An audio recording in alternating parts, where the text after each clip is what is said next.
Oke, ini masih 856 sembari biar enak. Kita tunggu absensinya sampai 10, dikit lagi. Ini sudah 7. Nanti kita akan mulai ya. Sambil Dewi masih mengumpulkan masa, 4 menit lagi, Wi.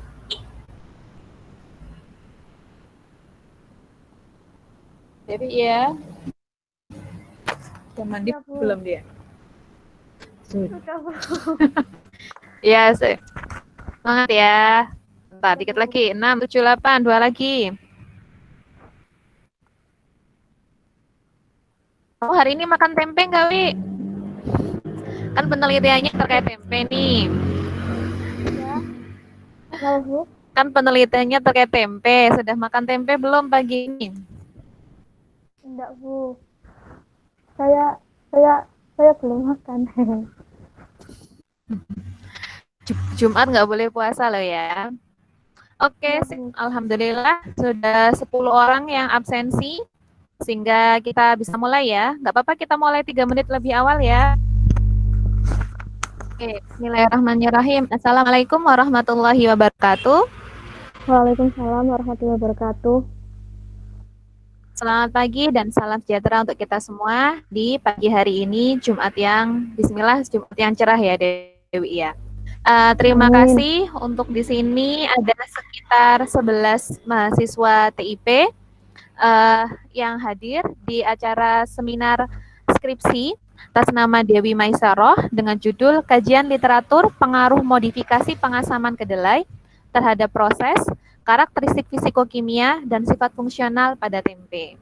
Sebelum kita mulai sesi kita hari ini, mari kita berdoa semoga seminar hari ini di Jumat yang berkah ini bisa memberikan manfaat untuk kita semua, kesuksesan untuk Dewi dan juga teman-teman lain di sini yang sudah seminar, yang belum seminar, semoga segera menyusul ke tahapan ini dan segera bisa lulus semuanya. Oke, berdoa menurut agamanya masing-masing, dipersilahkan.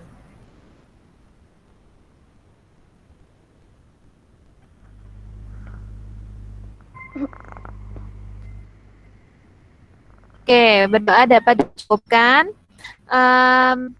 Di sini sudah 13, tapi masih jam 8.58, masih kurang 2 menit lagi dari jam 9. Kita mau langsung Dewi mendengarkan presentasi atau kita masih menunggu sekitar 2 menit lagi? Kira-kira gimana Dewi? Langsung aja enggak apa-apa. Nggak apa-apa, langsung aja. Nanti tolong diinfokan kepada teman-teman yang lainnya. Misalnya yang belum join, nggak apa-apa tetap join aja ya. Kita biar bisa dapat manfaat hari ini sejam dalam waktu ini. Oke, segini. Di aturan hari ini sebenarnya hampir sama dengan aturan seminar pada umumnya. Nanti Dewi silakan melakukan presentasi selama kurang lebih 20 menit. Adapun di sini nanti saya harapkan at least seperti yang kemarin minimal 2 sampai 3 pertanyaan, minimal ya. Kalau bisa banyak pertanyaan akan lebih baik untuk memberikan insight, masukan dan saran untuk di Dewi, juga sekaligus bisa menambah pengetahuan kalian. Nanti kalau yang ingin bertanya, silakan langsung ditulis di kolom chatnya. Nanti coba kita himpun dan nanti insya Allah kita bisa bahas lebih lanjut setelah sesi Dewi presentasi. Gitu ya Dewi ya. Oke, kalau Dewi sudah siap, saya perkenankan kepada Dewi untuk memulai presentasinya. Silakan. Ya, terima kasih Bu Yunita. Assalamualaikum warahmatullahi wabarakatuh. Hari ini tanggal 7 Agustus 2020 dilaksanakannya seminar hasil skripsi dengan topik kajian literatur pengaruh modifikasi pengasaman kedelai terhadap proses, karakteristik fisikokimia, dan juga sifat fungsional pada tempe oleh saya sendiri Dewi Maisaroh dengan dosen pembimbing Yunita Siti Mardia STP MSI. Sebelumnya terima kasih kepada Bu Yunita dan teman-teman yang sudah meluangkan waktunya untuk hadir pada seminar pagi hari ini. Untuk outline pembahasan pada pagi hari ini yaitu terkait latar belakang, kemudian metodologi penelitian, hasil dan pembahasan, kesimpulan, dan juga saran. Yang melatar belakangi akan adanya penelitian ini yaitu tempe merupakan salah satu produk olahan fungsional yang dimana terdapat prosesnya dengan menggunakan fermentasi dengan memanfaatkan mikroorganisme berupa kapang dan dengan menggunakan bahan dasar kedelai di dalamnya. Menurut SNI 2009, tempe sendiri memiliki padatan yang kompak, berwarna putih akibat diselimuti oleh miselium dan juga beraroma khas. Sebagai makanan pokok khas orang Indonesia, menurut Susenas BPS 2009, konsumsi pada tempe yaitu sebesar 7,46% per tahun dan ini akan meningkat di tiap tahunnya. Tidak hanya itu, tempe diminati karena memiliki banyak kandungan yang baik untuk kesehatan dan juga memiliki cita rasa flavor yang khas berupa komponen rasa dan aroma dikarenakan prosesnya. Pentingnya proses pengolahan pada tempe yaitu pada proses perendaman dan fermentasi dikarenakan proses tersebut dapat menghasilkan flavor dan munculnya kandungan yang baik pada produk tempe. Pada proses pembuatan tempe sendiri pada perendaman dan fermentasi harus menghasilkan kondisi yang optimal di mana pada saat proses perendaman kondisi yang optimal yaitu dari suhu, kemudian pH yang didapatkan. Sedangkan pada saat proses fermentasi yaitu kondisi optimal yaitu dari suhu, kemudian jumlah ragi yang digunakan serta pH asam yang didapatkan. Permasalahan yang terjadi pada proses perendaman khususnya yaitu kondisi yang tidak optimal, di mana dia dapat berpengaruh pada terhambatnya proses pembuatan pada tempe. Kemudian yang kedua yaitu masalah lingkungan pada limbah cair. Hasil limbah cair pada perendaman tempe dia memiliki sifat yang asam, kemudian memiliki bau yang asam serta mengandung bahan organik terlarut sehingga ketika dia dialirkan ke selokan dia akan menghambat keseimbangan ekologi pada air karena turunnya suplai oksigen oleh mikroorganisme. Kemudian yang ketiga itu permasalahannya dari tidak higienitasnya proses pada saat proses pembuatan tempe, yaitu pada saat proses perendaman yang biasanya pada saat proses perendaman dan juga proses lainnya pada tempe masih banyak pelaku-pelaku usaha tempe yang belum menerapkan higienitasnya. Oleh karena itu dilakukannya modifikasi pengasaman dengan berbagai jenis bahan yaitu dari bahan kimia, alami dan juga bakteri. Setelah dilakukan modifikasi terhadap penambahan pengasaman, dilakukan kajian literatur untuk mengetahui pengaruh dari penambahan bahan tersebut terhadap proses, kemudian sifat karakteristik fisikokimia dan juga sifat fungsional pada tempe. Kemudian tujuan dari penelitian ini yaitu mengidentifikasi, menganalisis, dan membandingkan sumber literatur berupa hasil penelitian terkait pengaruh modifikasi proses pengasaman pada tempe, yaitu dari proses, kemudian karakteristik fisikokimia, dan juga nilai fungsional yang dihasilkan. Untuk manfaatnya sendiri yaitu dapat dijadikan sebagai referensi terhadap metode pengasaman kedelai pada pembuatan tempe. Untuk metodologi penelitian yang dilakukan yaitu melakukan dengan kajian pustaka yang dimana mengumpulkan berbagai pustaka yang terpublikasi, didapatkan data informasi secara sekunder dari skripsi, jurnal, dan lain-lain, kemudian dilakukan analisa dan kritisi, dan didapatkan kajian literatur terhadap perendaman pada kedelai tempe. Kemudian hasil dan pembahasan yang didapatkan yaitu pada proses pembuatan modifikasi tempe ini menggunakan metode dari Avandi 2011 di mana prosesnya yaitu kedelai dicuci. Proses pelakuan pencucian ini untuk menghilangkan kotoran yang ada pada kedelai. Kemudian dilakukan perebusan di mana ini dapat memberikan pelunakan pada kedelai sendiri. Kemudian proses perendaman ini bertujuan untuk mengubah komponen dalam kedelai sehingga berpengaruh nanti pada cita rasa, daya cerna, nilai gizi dan juga daya simpan tempe yang dihasilkan menurut Dwi Nangsi 2010. Pada proses perendaman ini, modifikasi yang telah dilakukan oleh peneliti yaitu dengan menggunakan berbagai jenis bahan yaitu bahan kimia, alami dan juga bakteri. Setelah dilakukan proses perendaman dilakukan proses pengupasan kulit, yaitu bertujuan untuk agar tidak menghambat proses spora pada miselium sehingga dapat tumbuh pada tempe. Kemudian dilakukan proses perebusan yang kedua, yaitu bertujuan agar sisa asam yang ada pada saat perendaman luntur pada saat proses perebusan. Kemudian dilakukan ditiriskan, diinokulasi dengan menggunakan ragi dan juga difermentasi. Nah, pentingnya proses pembuatan tempe sendiri, karena pada saat proses pembuatan tempe berkembangnya bakteri asam laktat, di mana dia ditandai dengan bau asam yang pekat dan munculnya buih oleh gas CO2 di permukaan air. Pada saat proses pengasaman ini, dia dapat menghasilkan asam-asam organik yang dapat menghambat pertumbuhan patogen mikroba, dan juga pada saat proses perendaman ini dia juga dapat menurunkan zat inhibitor pertumbuhan kapang sehingga memberikan kondisi pertumbuhan kapang yang lebih baik pada saat dilakukan fermentasi. Kemudian untuk bahan-bahan yang dilakukan yaitu menggunakan bahan kimia. Dari tabel yang ada di samping ini, bahan-bahan yang digunakan yaitu menggunakan asam sitrat, asam asetat, kemudian asam fosfat, asam malat dan kombinasi, kemudian GDL dan NaHCO3. Penggunaan bahan-bahan ini memiliki kandungan asam yang tinggi sehingga dia dapat berpengaruh pada proses pada perendaman tempe, yaitu menghasilkan kondisi optimal dan juga efektivitas pada proses. Dikarenakan mendapat kondisi optimal dikarenakan pH yang dihasilkan yaitu sesuai dengan standar, yaitu 4-5. Kemudian menghasilkan efektivitas proses yaitu dengan waktu perendaman yang sangat singkat, yaitu kurang dari 12 jam. Kemudian yang selanjutnya yaitu dapat mempercepat proses fermentasi. Hal ini dikarenakan menurut Mubarak et al. Dengan dia menggunakan asam, dia dapat mempersingkat waktunya yaitu 17,6 jam, dimana karena kondisi optimal pH dapat memudahkan jamur untuk metabolisme dan mengeluarkan enzim yang membentuk spora miselium.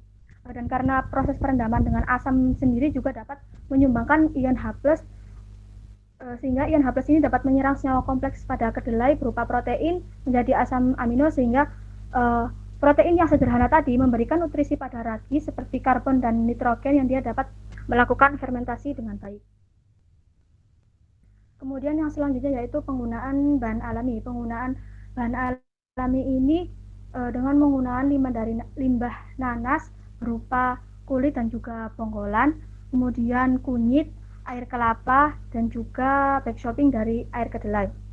Penggunaan bahan-bahan ini dia juga dapat berpengaruh pada kondisi optimal dan juga efektivitas proses, di mana pH yang didapatkan pada saat proses perendaman juga mendapatkan kondisi yang optimal, yaitu dari 4-5. Kemudian dia juga dapat berpengaruh pada efektivitas proses karena dapat memakan waktu perendaman singkat, yaitu kurang dari 12 jam menurut Lomawan Nuraini dan juga Syarifuddin 2016. Penggunaan limbah nanas, kemudian kunyit, air kelapa, dan backshopping digunakan dikarenakan limbah nanas itu mengandung asam yang tinggi berupa asam asetat dan juga sitrat. Kemudian kunyit sendiri mengandung antimikroba, di mana dia dapat berpengaruh pada saat proses perendaman sehingga dapat mengurangi bakteri patogen yang ada pada proses perendaman. Kemudian untuk air kelapa sendiri, menurut tarikan 2018, air kelapa sendiri mengandung asam amino bebas alkohol, di mana terdapat kandungan prolin. Untuk backshopping sendiri, dia juga mengandung asam yang tinggi pada saat proses perendaman sebelumnya oleh kedelai. Kemudian untuk manfaat selanjutnya, pengaruhnya pada proses fermentasi, di mana menurut Miska et al. Dan juga Roni, penggunaan asam alami ini dia juga dapat mempersingkat fermentasi akibat adanya enzim bromelin yang membantu dalam memecah protein menjadi asam amino. Kemudian yang selanjutnya yaitu menggunakan bakteri Lactobacillus plantarum. Penggunaan bakteri Lactobacillus plantarum ini, Lactobacillus plantarum itu merupakan salah satu jenis bakteri yang ada pada bakteri asam laktat, di mana pada saat proses perendaman sendiri bakteri asam laktat yang didapatkan itu tidak sebanyak dengan penambahan menggunakan bakteri Lactobacillus plantarum. Jadi ditambahkannya penambahan bakteri Lactobacillus itu dapat mempengaruhi penurunan pH dan juga Lactobacillus plantarum ini dia ramah pada lingkungan. Menurut Atira 2011 dan juga Indarwati 2010. Kemudian yang selanjutnya yaitu pengaruh karakteristik fisikokimia pada penggunaan asam. Dari tabel yang ada di samping, menurut hasil karakteristik sifat fisika mendapatkan skor range 3 sampai 5 yaitu dari agak sampai sangat enak. Di mana penggunaan asam ini beberapa penggunaan asam ini dia dapat mendapatkan hasil skor agak dikarenakan dia mengandung asam yang kuat sehingga menghasilkan karakter organoleptik berupa rasa yang agak asam. Namun, menurut Awet et al. 2012, penggunaan industri makanan ini juga dapat penggunaan asam sendiri ini dapat memberikan rasa asam dan juga pada aroma. Kemudian, untuk selanjutnya yaitu karakteristik kimia. Dari hasil yang didapatkan, penggunaan asam ini dapat berpengaruh pada karakteristik kimia pada pembuatan tempe dikarenakan penggunaan asam ini dia dapat mempengaruhi khususnya pada kadar protein dan juga kadar air. Penggunaan asam ini dengan waktu yang singkat dia dapat mengurangi denaturasi protein pada saat proses perendaman sehingga protein yang dihasilkan lebih tinggi. Kemudian untuk pengujian HPLC ini terkait penggunaan asam dia dapatkan konsentrasi asam sebesar 0,1 atau sampai 0,2. Dengan kata lain, ini menghasilkan kategori yang aman pada penggunaan asam dengan standar WHO 0,3%. Kemudian berikut penampakan dari hasil tempe dengan menggunakan bahan asam kimia. Untuk gambar yang pertama itu penggunaan pengasaman dengan menggunakan asam asetat Sumatera 2016. Kemudian yang kedua dan ketiga itu ada penggunaan BDL. Kemudian yang keempat itu ada pengasaman kombinasi dari berbagai asam tadi seperti asam malat, kemudian asam fosfat, asam X dan juga asam kombinasi asam asetat, laktat dan juga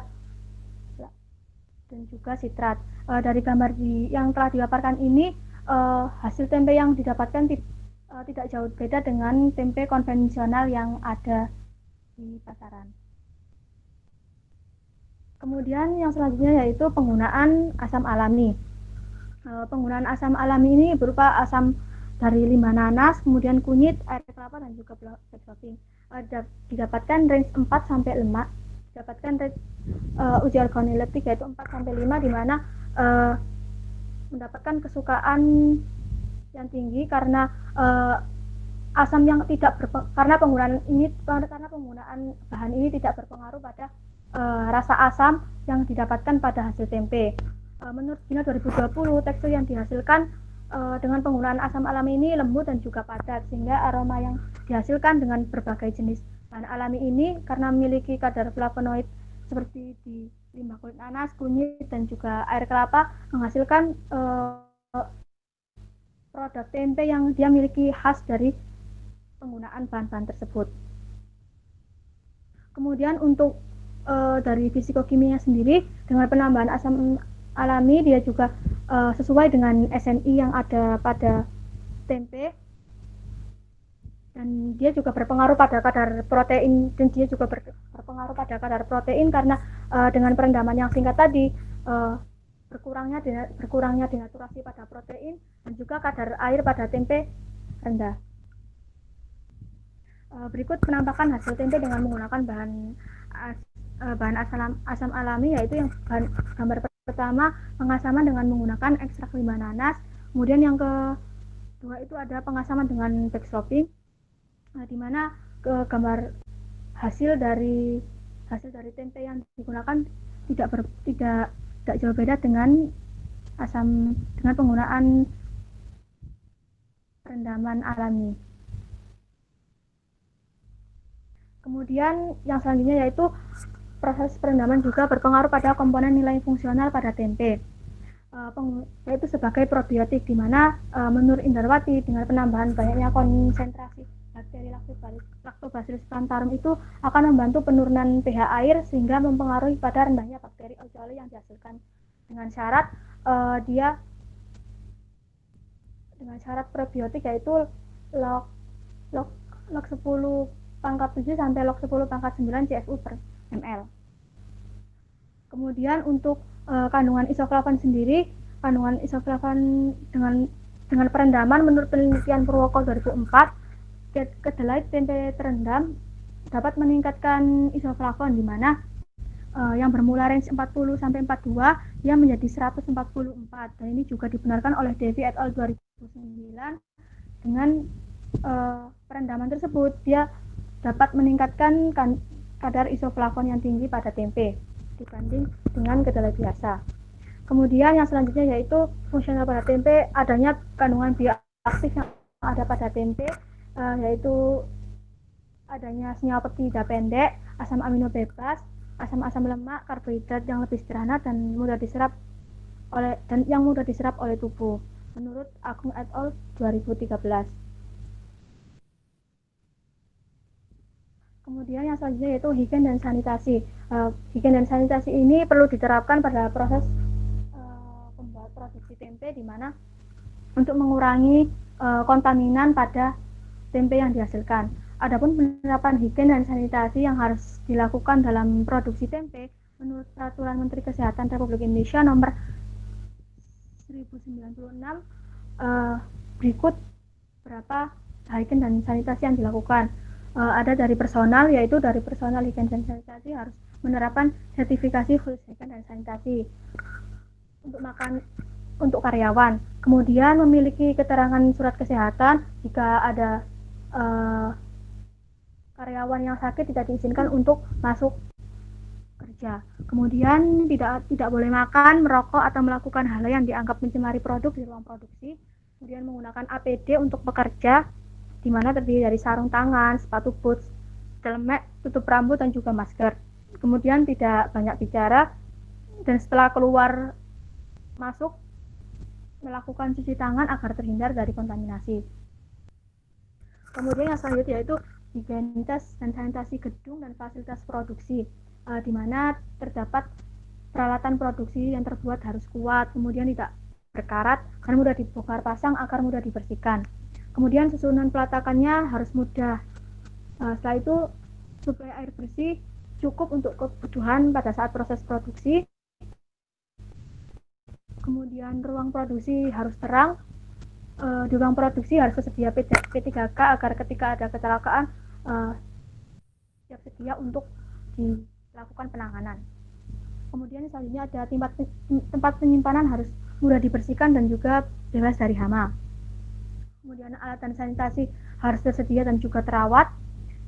Kemudian menjaga bangunan seperti dinding dan lain-lain agar terhindar dari debu dan juga kotoran. Lantai produksi diharapkan tidak becek dan juga licin, memiliki cerobong asap, tempat cuci tangan dan peralatan tidak terpisah.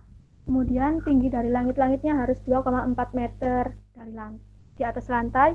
Kemudian adanya ventilasi udara dan ruang pengolahan tidak boleh berhubungan dengan kamar mandi ataupun juga toilet. Kemudian yang selanjutnya yaitu higien dan sanitasi pada lingkungan. Higien dan sanitasi pada lingkungan ini harus bebas dari hama dan serangga. Kemudian tidak berada di daerah sekitar tempat pembuangan sampah. Kemudian melakukan pembersihan di jalan sekitar dan juga selokan. Kemudian jika ada lubang dan selokan harus segera ditutup. Setelah itu tidak diperbolehkan hewan peliharaan untuk masuk ke dalam ruang produksi. Untuk selanjutnya yaitu higienitas dan sanitasi pada produk, di mana dalam hal ini tidak boleh menerima bahan pangan yang rusak dan cacat. Kemudian menggunakan bahan BTP sesuai yang diizinkan.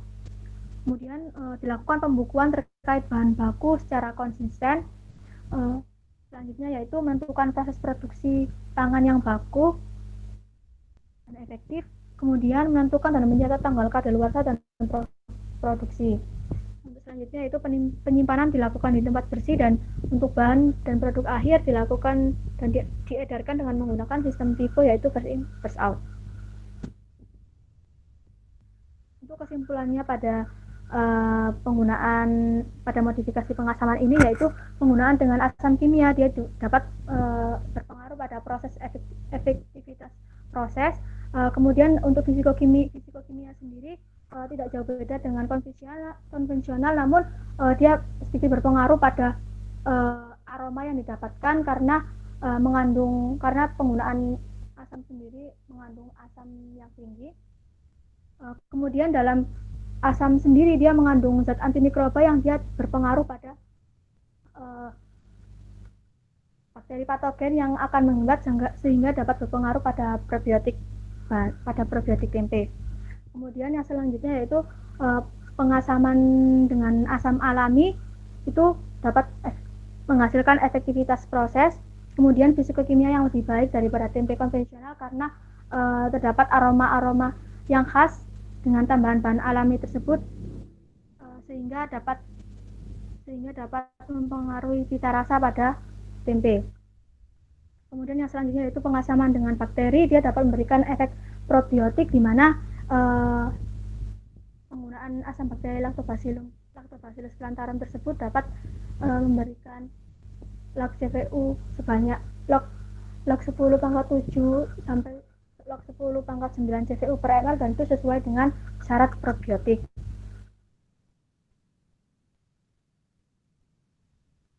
Kemudian saran yang dilakukan yaitu pada kajian selanjutnya perlu adanya peninjauan terkait jenis bahan pengasam lainnya agar lebih bervariasi dan dilakukan peninjauan menggunakan data primer agar lebih tervalidasi dengan baik sehingga dapat membandingkan secara lebih detail antar penggunaan bahan pengasam. Mungkin itu dulu presentasi dari saya. Apa ada yang mau ditanyakan? Oke, terima kasih Dewi atas presentasinya. Oke, baiklah Dewi, sudah dijelaskan tadi dari Dewi terkait proses pembuatan tempe itu seperti apa. Dimana memang sangat kompleks ya pembuatan tempe ini. Mulai dari pengupahannya kulit kedelai saja sudah bisa dibayangkan, perendamannya sehingga dia asam sampai buih dan sebagainya. Nah, di sini sampai kemudian penambahan inokulum fermentasi. Nah, fokus Dewi di sini adalah pada kondisi perendaman tempe, di mana ternyata proses perendaman tempe itu sendiri kita bisa melakukan berbagai proses modifikasi dengan penambahan asam dalam bentuk komponen kimiawi, asam asetat, asam laktat, GDL, ataupun kita bisa menambahkan jenis asam yang merupakan kelompoknya asam alami, misalnya dari limbah nanas atau kemudian dari air kelapa dan sebagainya. Dan ternyata, dan juga ditambahkan dengan adanya kultur bakteri tertentu. Nah, dengan proses-proses itu ternyata membawa dampak cukup signifikan, tidak aja pada memang pasti bahannya beda, pasti prosesnya beda, tapi juga ternyata membawa dampak pada komponen fisikokimianya, karbohidrat, protein, lemak, mineral, dan sebagainya, juga terkait organoleptik dan bahkan manfaat kesehatan tempenya. Itu tadi kira-kira gambarannya dan ditutup dengan Dewi terkait kalau kita di Indonesia tempe ini yang kalau mau kita anggap sebagai produk yang sangat higienis itu seperti apa? Nah, itu dijelaskan sama Dewi. Dewi, di sini ada pertanyaan dari Jehan. Mungkin Jehan bisa open mikrofon biar lebih enak, Neng. Oke, presentasinya Dewi 20 menit pas benar. Jehan, silakan. Ya, Mbak Dewi mau tanya. Oke. Kan itu tadi dijelaskan ada bakteri Lactobacillus yaitu Lactobacillus yang buat menghambat bakteri patogen. Nah, itu kira-kira bakteri patogen apa yang bisa dihambat oleh Lactobacillus itu? Terima kasih. Oke. Ya, terima kasih Mbak Jian. Jadi bakteri Lactobacillus itu kan salah satu jenis bal ya. Jadi di mana dia juga dapat menghambat bakteri patogen. Untuk bakterinya sendiri yaitu ada Salmonella infantis, Enterobacter aerogenes, kemudian E. coli dan juga Listeria monotogenesis. Dan penggunaan bakteri Lactobacillus ini, dia selain menggunakan probiotik, penggunaan ini juga dapat menghindari tempe dari kontaminan, sehingga dapat dikatakan bahwa tempe dengan menggunakan bakteri ini dapat dikatakan sebagai produk makanan probiotik yang terhindar dari kontaminan. Seperti itu, Mbak Jihan. Itu apa, mau tanya lagi, tahannya itu kira-kira berapa lama, Mbak? Apanya? Tempenya.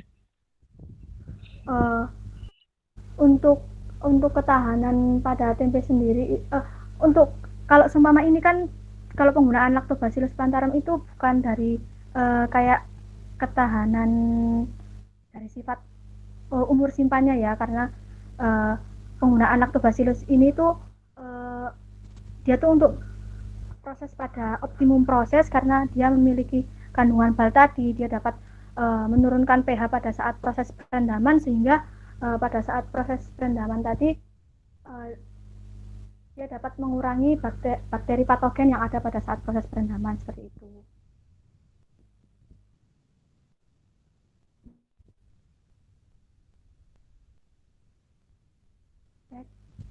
Cek. Suara saya kedengaran tuh. Kedengaran kok, kedengaran. Mungkin monggo Mbak Jehan tadi yang terkait lanjutannya.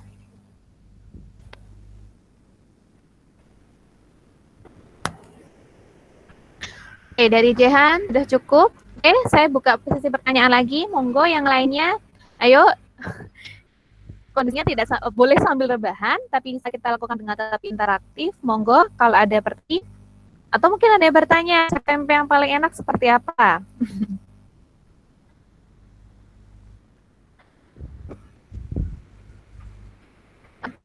Oke, kalau menurut Dewi sendiri, kalau misalnya dalam perendaman, kita melakukan si perendaman, tapi misalnya nggak lama gitu gimana? Atau mungkin perendamannya apa ya, secukup. Sebenarnya apa poin pentingnya perendaman ini di mana kira-kira?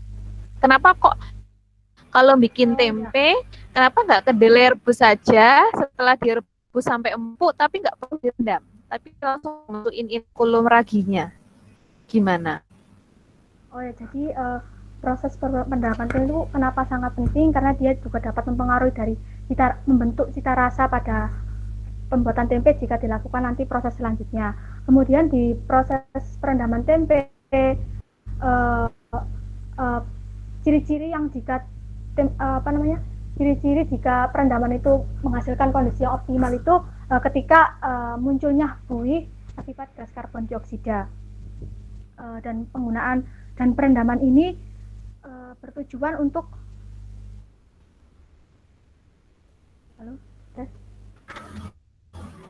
Halo Dewi, ya tadi kepotong. Ya. Ya. Jadi perendaman proses ini perendaman sendiri ini merupakan, ya, perendaman ini kan perendaman salah satu proses prefermentasi sebelum dilakukannya proses fermentasi, dan syarat jika kondisi perendaman optimal itu ketika munculnya buih akibat karbon dioksida tadi, dan berbau asam, dan juga adanya lendir. Karena dengan perendaman sendiri dia juga dapat berpengaruh pada nanti daya cerna, sifat daya cerna, kemudian flavor pada tempe yang akan dihasilkan. Oke. Ayo di sini baru seorang yang tanya. Ayo teman-teman, di sini ada sekitar 4 orang yang hadir. Bertanya siapa mungkin?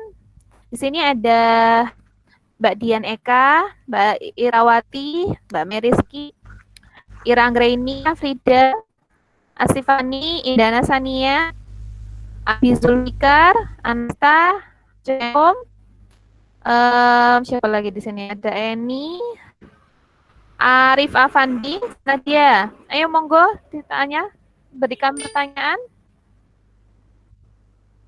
Mbak Arum, Cahaya Ningrum.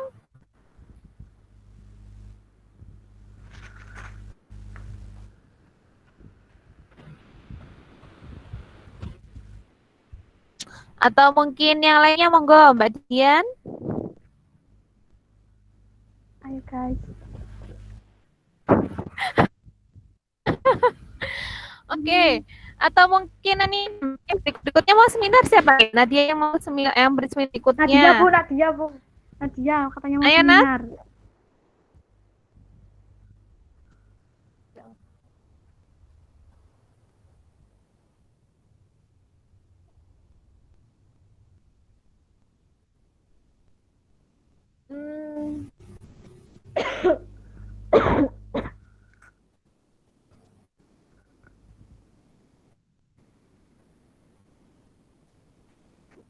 Oke, sambil menunggu yang lain bertanya, saya coba sharing video ya. Sambil menunggu, pokoknya harus tanya. Kalau nggak tanya kita nggak selesai loh, Dewi. Coba habis ini ya, sambil kita melihat video ini, mungkin ada beberapa teman di sini yang mau bertanya ya. Kita ini sudah kelihatan ya, share screen saya ya.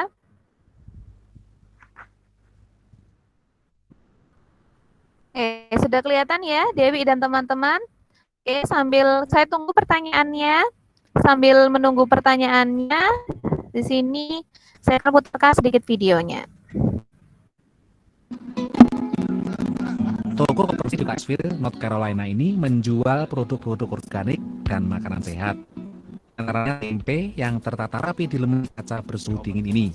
Ada beberapa merek tempe, namun yang paling laris produk lokal Smiling Harah Tempe yang dijual mentah dan juga sudah dimasak.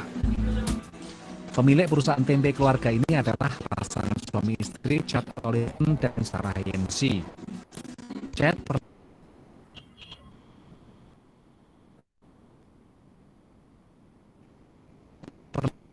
belajar di Probiotic Institute di Massachusetts. Dari sinilah ia mempelajari proses peragian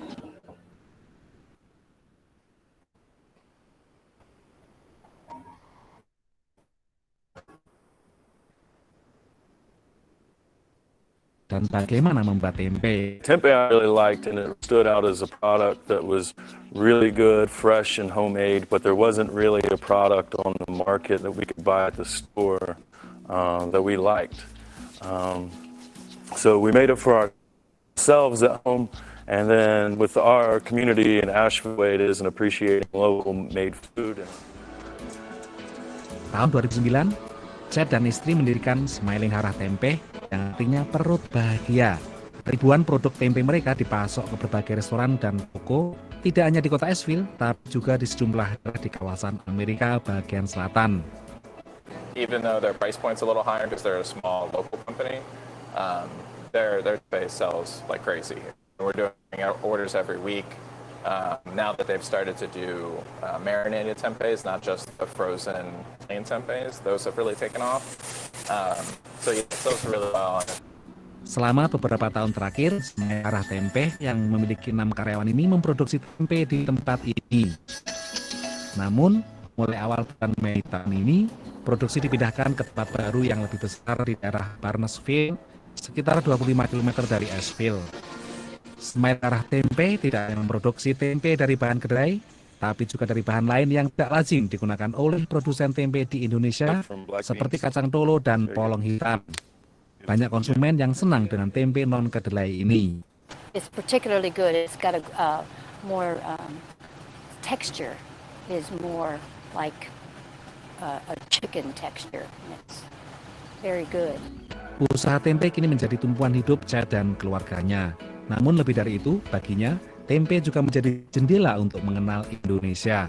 Hello Indonesia, please welcome me. It would be an honor to come to your country, to learn to learn bamboo, to learn your culture, and to bring it back and share it with my fellow Americans. Dari Asheville, North Carolina, Supri dan Alam Burhanan melaporkan. Oke.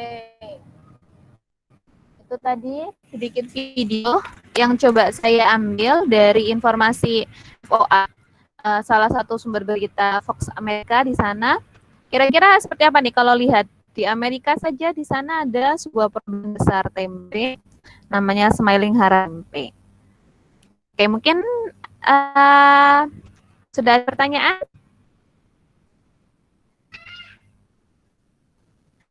Kira-kira bagaimana tadi Dewi? Kalau kamu setelah mempelajari terkait beberapa penelitian di Indonesia, proses produksi tempe dibandingkan dengan yang tadi tuh, yang salah satunya tadi ada Smiling Hara Tempe yang ada di Amerika tadi.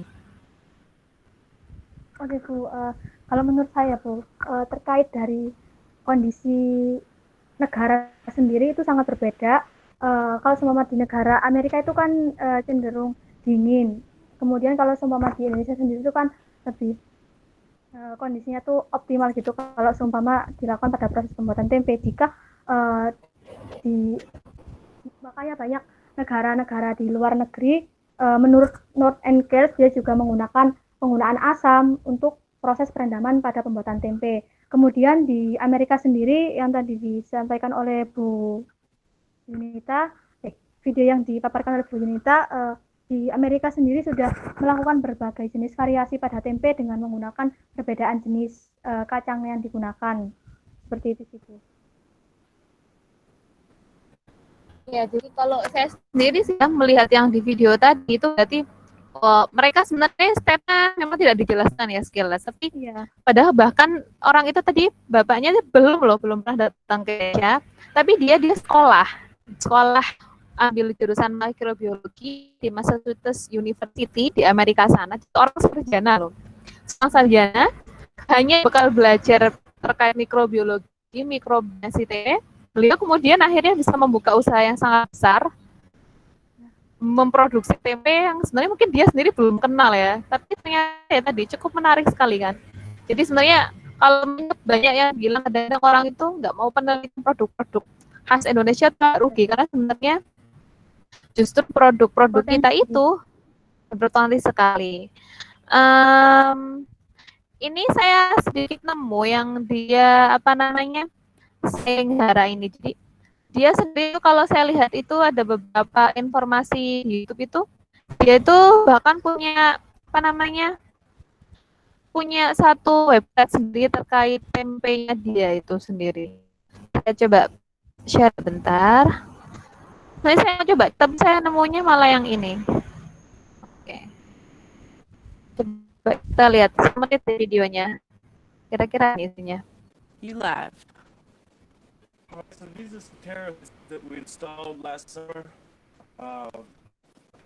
We used locusts that we harvested from the woods right there. And a lot of the soil, the majority of the soil that we use to build these beds did come from our compost bin. We even started just this fruit carrots was a compost pile for a while, so I was mixing beans and sawdust and compost in there and used it last winter to keep my bamboo pots.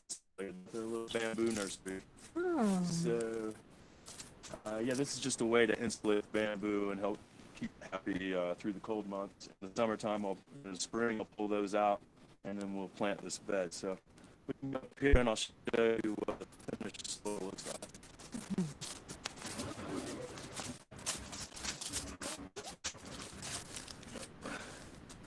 So if you dig down in here, we can just dig with our hands. See some of the original soil back in here that was more clay, brown clay. And then our compost is made nice, light soil. So this coming spring will be the first time we've had a chance to really, the soil a year to kind of set up and get connected. So excited for the spring. Bye. Oke, ini sekilas sih, walaupun mungkin tidak terlalu banyak bahas terkait tempenya. Jadi sepertinya sudah di video awal tadi, saya melihat beda loh industri tempe di kita dengan industri tempe yang di luar negeri ya. Kalau saya lihat di industri tempe kita, mereka tuh justru malah kan yang menimbulkan masalah limbah. Makanya tadi dia juga menyinggung di belakang proses produksi tempe seperti apa. Tapi kalau di luar negeri, ketika dia sudah membahas tempe, dia pasti punya limbah sebagainya, bahkan dia punya komposit binnya sendiri. Jadi yang limbah-limbah tadi, dia juga proses dikumpulkan. Mungkin tidak dijual, tapi di sini dia proses ulang. Jadi mungkin lahannya dia, sehingga dia bisa jadi punya lahan yang tadi composite bin yang dia bisa gunakan untuk penanaman tanaman-tanaman yang lainnya. Oke, Mas sudah ada mulai pertanyaan, Dewi? Oke, sepertinya belum banyak yang bertanya lagi, Dewi. Apalagi yang mau kita bahas lagi nih, Dewi? Oke, kalau menurut Dewi tadi, yang terkait apa namanya? Apakah bisa kira-kira mikroba lain selain Lactobacillus plantarum yang ditambahkan bisa nggak deh untuk dalam membantu perannya dalam eksperimen itu?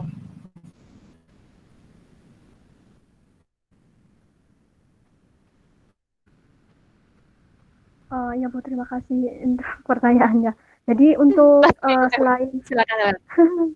ya untuk bakteri yang lain itu bisa digunakan, tapi harus genus dari bakteri Lactobacillus dan juga penggunaan bakteri asam laktat tadi. Penggunaan bakteri asam laktat tadi berupa genus Lactobacillus dan juga Bacillus erectus. Itu sih Bu yang bisa digunakan dengan menggunakan penambahan bakteri. Dikarenakan yang saya ketahui dan yang saya temui itu masih dengan menggunakan jenis bakteri asam laktat berupa Lactobacillus tadi. Seperti itu Bu. Jadi untuk bakterinya sendiri itu dari genus Lactobacillus dan Lactobacillus dan juga Bacillus erectus.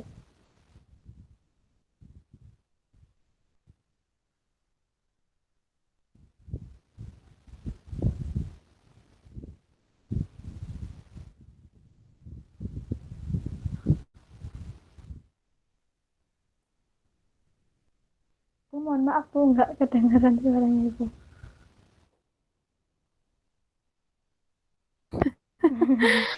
Oke, kalau ngomong bakteri asam laktat itu sebenarnya banyak kelompoknya, Neng. Hanya Lactobacillus. Leukonostoc itu juga bagian dari yang menghasilkan asam laktat. Yang jelas mungkin selainnya ini nanti butuh tambahan Dewi juga. Karena kamu sudah mengelompokkan juga, salah satu cara perendamannya adalah dengan ditambahkan bakteri, maka mungkin Dewi bisa menambahkan lainnya. Saya rasa selain penelitian yang menggunakan Lactobacillus plantarum, mungkin ada banyak penelitian lain yang juga menambahkan beberapa jenis bakteri lainnya. Jadi bisa lebih memperkaya lagi, apakah memang harus Lactobacillus plantarum yang ditambahkan, atau mungkin bisa jenis mikroba lain. Kan tadi bilangannya oke, kata Dewi ini adalah kelompoknya bal kan. Bal itu sendiri tadi saya katakan dia ada banyak kelompoknya, nggak hanya Lactobacillus plantarum, mungkin sama-sama Lactobacillus tapi dari Bulgaricus itu pasti berbeda. Apalagi kalau udah beda genus, Leukonostoc dan sebagainya. Oke, mungkin juga biar sedikit buat juga ada gambaran dan buat teman-teman di sini juga ada gambaran. Ini ada sedikit video terkait prebiotik dan probiotik. Mari kita lihat. The gastrointestinal tract is home to trillions of microbes, collectively called the gut microbiome. It was previously thought that there were about 10 times as many microbial cells in our bodies as there are human cells. But more recent estimates have it at closer to a 1-to-1 ratio. The balance tipped just slightly toward the microbes. In other words, it looks like we're slightly more micro than human. The gut microbiome is dominated by two main groups of bacteria, Bacteroidetes and Firmicutes, with much smaller numbers of Proteobacteria, Verrucomicrobia, Actinobacteria, and Fusobacteria. The amount and type of bacteria can vary drastically from person to person, and there's no clear consensus on what makes up a healthy microbiome. Microbes are found throughout the gastrointestinal tract, but are mostly in the large intestine, or the colon. And since what we eat and drink passes through the gastrointestinal tract every day, it's no surprise that our diets affect our gut microbiome. For example, people who eat a high-fiber diet tend to have higher levels of Prevotella, and those with a diet higher in protein and fat have more Bacteroidetes, both of which are members of the Bacteroidetes group. In fact, studies have shown that even a single day of a strict animal-based diet or plant-based diet can alter the microbiome composition, but we often revert back to our regular microbiome once our diets go back to normal. Two parts of our diet that are uniquely able to affect the microbiome are probiotics and prebiotics. Probiotics are live microorganisms that offer a health benefit. For example, by helping to enhance or restore health to our gut microbiome. Many of the microorganisms that naturally live in our bodies are similar to microorganisms found in probiotic foods, drinks, and dietary supplements. Probiotic bacteria are found in fermented dairy products like yogurt and kefir, as well as foods like kimchi and sauerkraut, though not all types of fermented foods necessarily qualify as a probiotic. For a food or drink to be considered probiotic, there have to be sufficient living bacteria that survive food processing so that they're in the food or beverage, and the bacteria that survive have to be the ones that are known to benefit human health, based on research studies. Two well-studied groups of bacteria are Lactobacillus, which is in the Firmicutes group, and Bifidobacterium, a type of actinobacteria, and both are commonly found in foods that contain probiotics. Probiotics are also found in dietary supplements and are added to other foods and beverages, like granola bars, protein shakes, and juice. On the other hand, prebiotics are food components used by host microbes, and therefore they offer health benefit too.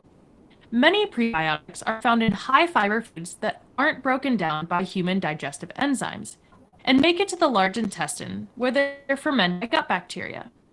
So basically, prebiotics are food for our gut microbes. Vegetables, fruits, whole grains, and legumes, like peas and beans, are among the best sources of naturally occurring prebiotic fiber. Ingredients in some packaged foods, like inulin and oligosaccharides, are also classified as prebiotics. In general, most people don't eat enough fiber. The average American eats about 16 grams of fiber per day, while the recommendation is 25 to 38 grams of fiber each day. Now, when gut microbes metabolize prebiotics, some produce short-chain fatty acids like butyrate, acetate, propionate. In the gastrointestinal tract, these short-chain fatty acids nourish the cells that line the gut and have been associated with reducing the risk of certain types of cancer, like colorectal cancer, enhancing calcium absorption, and relieving constipation and diarrhea.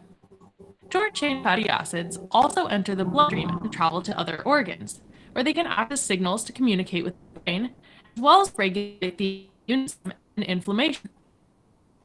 Plant-based or high-fiber diets promote the presence of bacteria with the higher capacity to ferment prebiotic fiber, resulting in increased short-chain fatty acid production, which may contribute to an overall benefit to our health.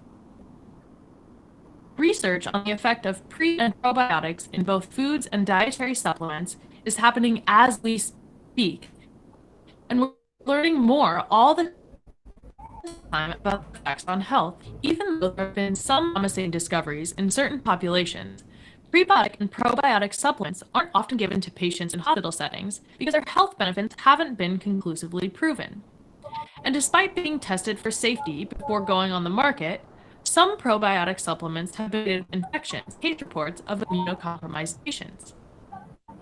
All right, as a quick recap, the human gastrointestinal tract is home to trillions of microbes and their genetic makeup, which is called the gut microbiome. What we eat and drink directly affect microbes, particularly food and supplements that are categorized as probiotics and prebiotics.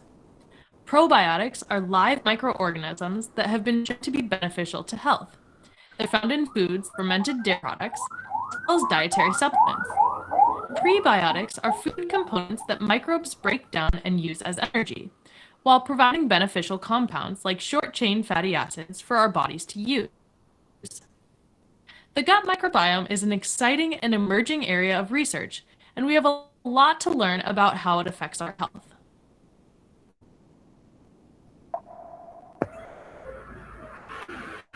Oke, itu tadi sedikit gambaran terkait biotik dan juga prebiotik yang tadi sempat Dewi bahas juga yang ada di dalam tempe. Nah, gimana Pak Dewi dari penjelasan yang sudah saya sampaikan lewat video ini? Kira-kira tempe itu memang kelompoknya probiotik ataukah biotik atau seperti apa? Tadi juga Dewi menyebutkan salah satu manfaat kesehatan tempe itu adalah memberikan manfaat kesehatan bagi usus kan? Gimana Wi kira-kira? Untuk mencegah diare ya, kalau nggak salah tadi. Tes. Kedengeran ya, Bu? Jadi kenapa produk tempe yang tadi saya jelaskan itu termasuk probiotik dikarenakan probiotik yang dihasilkan itu dia berperan untuk pembentukan keseimbangan mikroflora usus serta memperbaiki ketahanan kolosinasi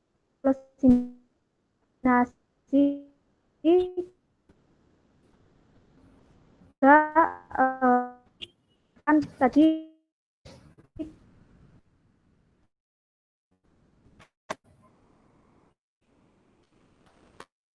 Dewi coba tempe yang bisa tadi diulang dalam lagi penggunaan Dewi.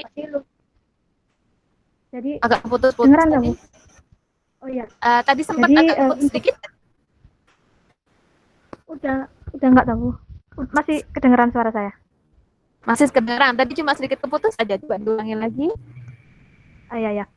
Jadi untuk produk tempe yang tadi dihasilkan dengan menggunakan jenis bal lactobacillus tadi, dia dapat dikatakan sebagai produk probiotik dikarenakan dia dapat membantu dalam keseimbangan mikroflora pada usus dan juga dia dapat meningkatkan sistem kekebalan pada tubuh dikarenakan mikroba yang digunakan tadi merupakan agensi probiotik yang dimana bakteri tersebut adalah pengembangan dari kelompok bakteri asam laktat berupa lactobacillus.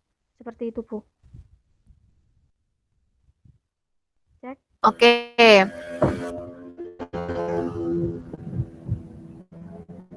Dan Oke. penggunaan mau saya tambahkan lagi dong. Dan penggunaan bakteri lactobacillus itu tadi dikarenakan produk probiotik dikarenakan dia dapat menghilangkan kontaminan di mana sesuai dengan syarat probiotik yaitu log 10 pangkat 7 sampai log 10 pangkat 9 CFU per mili. Seperti itu. Gini Wi, nanti mungkin coba dicek lagi ya Wi ya, gini. Seperti yang sudah disampaikan di video, jadi probiotik itu adalah suatu makhluk hidup yang bisa dimasukkan ke dalam tubuh. Pertanyaannya adalah, apakah ketika kamu makan tempe, itu kamu memastikan kamu tuh makan mikroba hidup atau tidak? Dengan kalau kamu mengkonsumsi yogurt, karena kita tahu selama ini yang kita selalu klaimkan sebagai probiotik itu adalah yogurt kan. Dalam yogurt itu, kita yakin nggak itu masih ada mikrobanya yang tumbuh pada sekian jumlah yaitu 1 kali 10 pangkat 6 CFU per mili misalnya. Kalau tempe pertanyaannya, apakah kita mengkonsumsi makhluk hidup dari tempe atau yang kita konsumsi sebenarnya dari tempe bukan makhluk hidup Neng, tapi jasadnya. Karena kalau kita tadi coba dicek ulang. Ya kan ya, kalau yogurt itu ketika dia dikonsumsi itu makhluk hidupnya masih hidup ya. Kalau tempe yang saya, kamu kolnya dia sudah digoreng. Ingat, pemanasan itu biasanya membunuh mikroba, kecuali jika pemanasannya kurang atau dia tidak dimasak. Coba Dewi ya, diingat-ingat lagi ya konsepnya. Tadi saya sudah jelaskan di video tadi, bukan saya sih yang jelasin. Di videonya tadi, apa sih sebenarnya probiotik, apa itu prebiotik, atau mungkin nanti kalian kenal adanya simbiotik ya. Selain definitif tadi, ada sebenarnya mungkin tempe bisa dikategorikan. Tapi tadi ada beberapa term yang harus memang kita pastikan dia memang kelompoknya probiotik. Kalau prebiotik mungkin menurut saya masih mungkin karena tempe itu mengandung komponen oligosakarida. Cuman tadi juga diketahui apakah ada dari data yang Dewi punya penelitiannya oligosakarida kelompoknya apa? Stachyosar, raffinosa itu kan yang bikin flatulen di kacang-kacangan di legum. Tadi di video juga dijelaskan. Ya Wi ya. Ini kita ayo dong pertanyaan lagi biar Bu Yunita bisa closing. Ini dari tadi Dewi melakukan presentasi, saya memberikan beberapa video insight lagi. Masa nggak ada yang tertarik nih? Ada yang mau bertanya kah? Satu pertanyaan lagi. Oke, dari Mas Amin. Mas Amin boleh open mikrofonnya? Kalau videonya mengalami susah sinyal nggak apa-apa Mas Amin, dimatikan mikrofonnya saja bisa suaranya ada banyak, nggak hanya saya sama Dewi. Coba Mas Amin, monggo.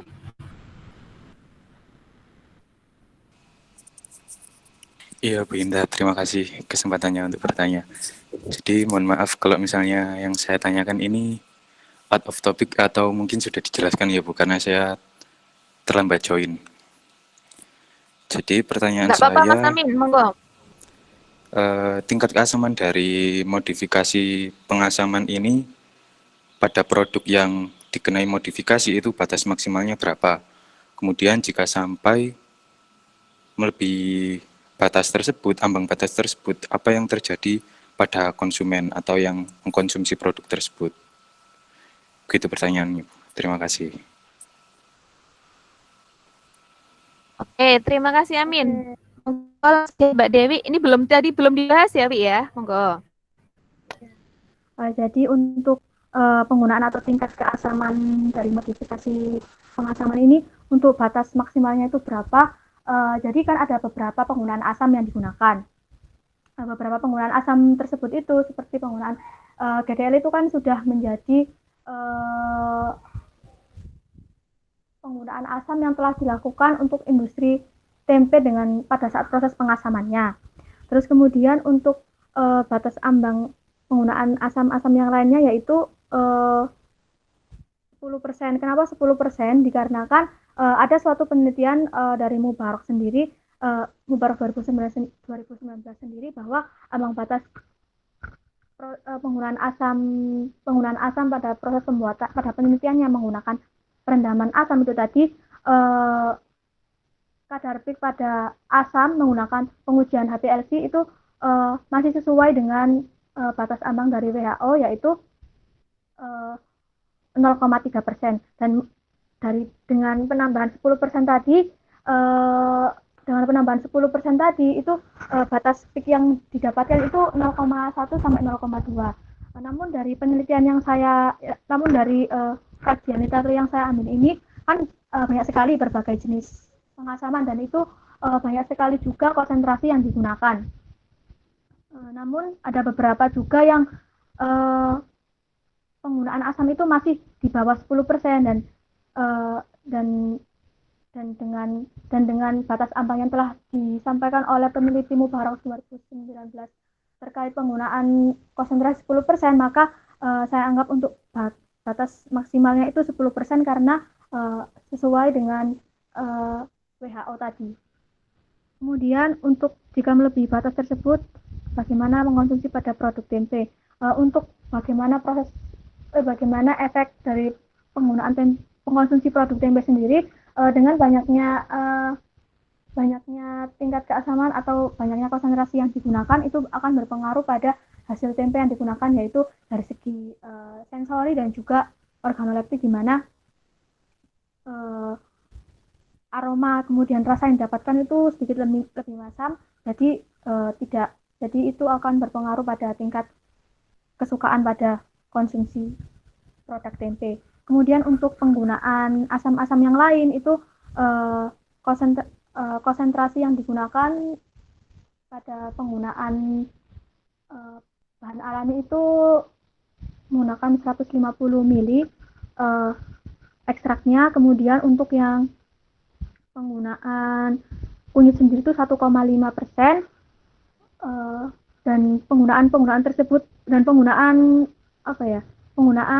bahan pengasam dengan bahan alami itu dia malah berpengaruh pada fisikokimia lebih disukai karena dia ada rasa khas tertentu pada tempe karena dengan penambahan bahan alami tersebut. Seperti itu, Mas Amin.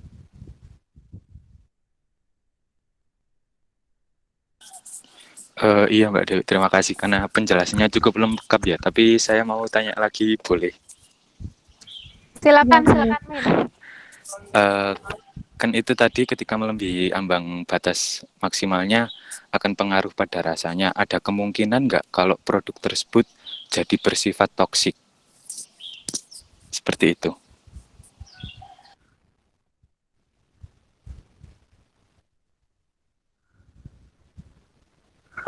Terima kasih Mas Amin atas pertanyaannya.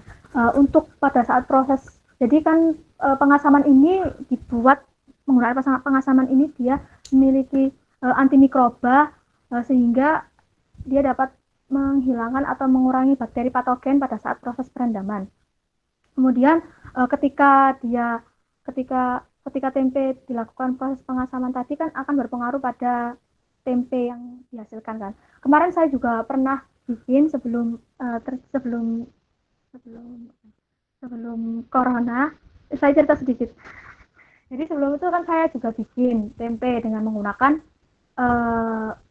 penggunaan asam, dan itu dia memiliki dari perbedaannya, yaitu dia memiliki rasa yang sedikit asam, namun dia memiliki masa simpan yang agak panjang daripada tempe dengan konvensional. Itu tadi Mas, karena karena pada saat proses perendaman itu kan ada zat antimikroba, jadi dia dapat menghambat bakteri patogen pada produk.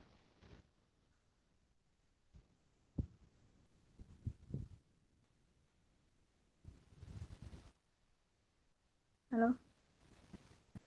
Iya, halo Dewi. Gimana Mas Amin? Halo ya. Kira-kira? Iya Bu Yunta sudah cukup menjawab. Terima kasih Bu Yunta kesempatannya.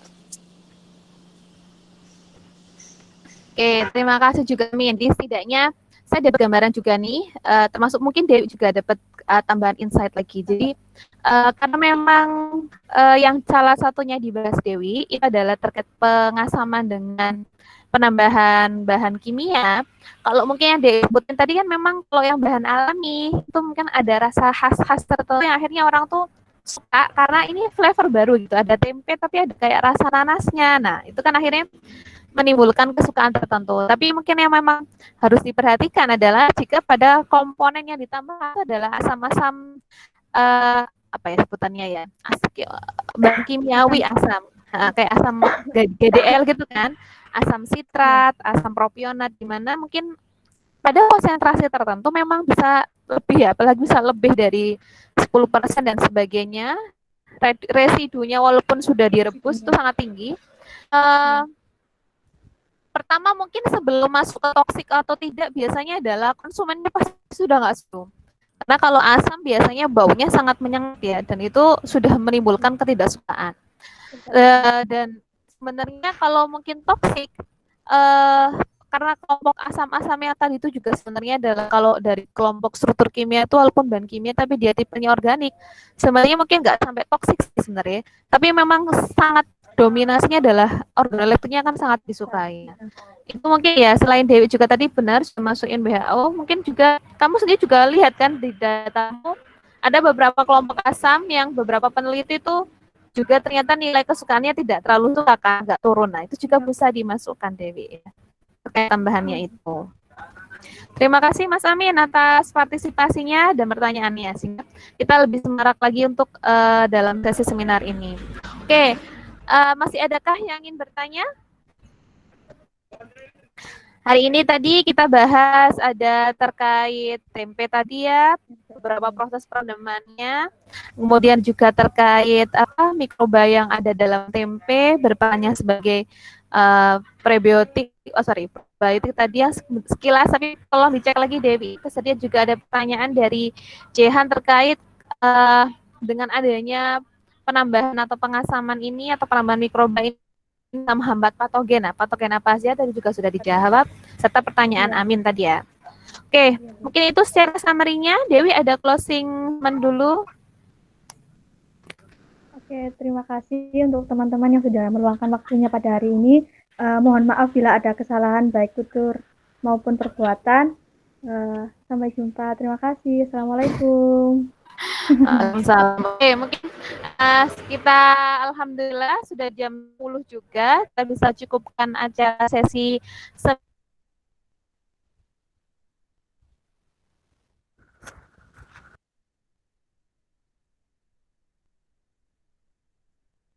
rumah. Jadi setelah ini lebih disiapkan lagi ya Dewi ya, terkait Ya, Bu.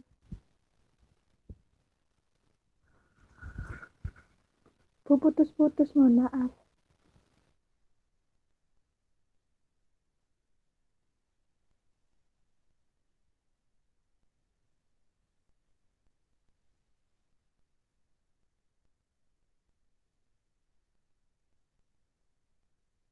kita tutup dengan baik sehingga memberikan manfaat untuk kita semua dan menjadi salah satu amalan ibadah kalian di hari Jumat yang baik ini. Berdoa menurut agamanya masing-masing.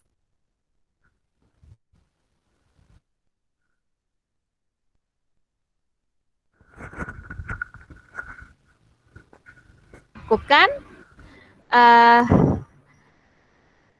Oke, maaf suaranya tidak kedengaran ya tadi ya. Iya, Oke, kalau begitu saya tutup sesi kita seminar hari ini. Kalau ada sumur di ladang, boleh kita berjumpa lagi. Saya lupa. Oke, sekian dari saya. Kita mohon maaf kekurangan. Saya tutup. Assalamualaikum warahmatullahi wabarakatuh. Waalaikumsalam, Bu. Terima kasih, Bu. Terima kasih, teman-teman. Love you. Selamat ya Dewi ya. Yang lainnya monggo kalau ngasih ucapan selamat online.